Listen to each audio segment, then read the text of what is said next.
c'est tout à fait logique et c'est même louable qu'un dirigeant africain puisse savoir que la souveraineté d'un État appartient au peuple et non à un parti politique ou à des associations qui, ma foi, sont que des petites organisations qui, chacun dans sa petite chapelle, lutte pour son bien-être. Alors que quand nous parlons de la souveraineté, il revient au peuple de décider et au peuple, bien sûr, de savoir qu'est-ce qui est bien, qu'est-ce qui n'est pas bien pour eux.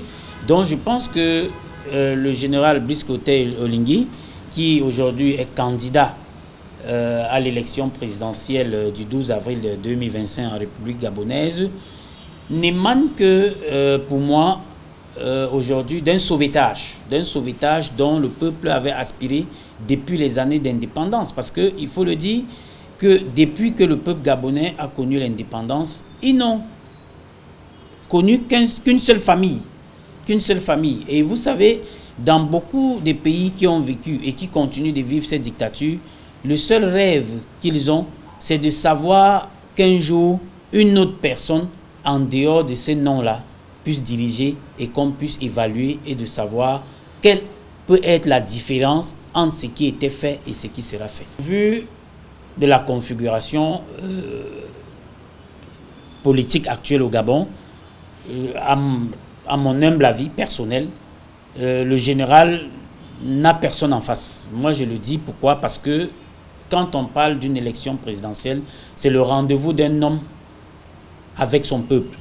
C'est le rendez-vous d'un homme face au destin de son pays. Et quand on regarde la configuration des candidats aujourd'hui, ben, il n'y a personne qui peut présenter un bilan face au général, parce que le général a promis de faire une courte transition et il avait parlé de 2 ans et il a même fait moins. C'est-à-dire qu'il a anticipé, et il a anticipé pourquoi? Parce qu'il estime qu'il faudrait qu'il ait les coudées franches pour pouvoir travailler, pour pouvoir libérer tous les espoirs dont les Gabonais attendent aujourd'hui. Et je pense qu'une fois que cela sera fait, le peuple gabonais va l'installer totalement et définitivement dans sa fonction de président de la République et non de transition. Il aura les coudées franches, il saura quoi faire parce qu'il a déjà commencé. Il a commencé avec des signaux très forts. Et voilà pourquoi moi, qui suis un peu mieux introduite dans cette question, nous avons parcouru depuis le référendum l'organisation des élections au Gabon.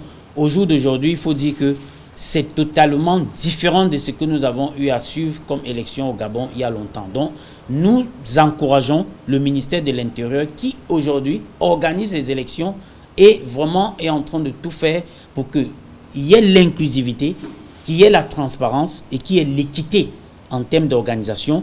Et nous allons de toutes les manières encourager ce ministre parce qu'il faudrait que ce que nous avons vécu au Sénégal, qui est un exemple très réussi, puisse aussi réussir au Gabon, parce que l'Afrique centrale a été toujours la partie de l'Afrique très compliquée en question électorale. Et si le Gabon aujourd'hui est en train de relever ce défi, je pense que d'autres pays de l'Afrique centrale suivront l'exemple du Gabon.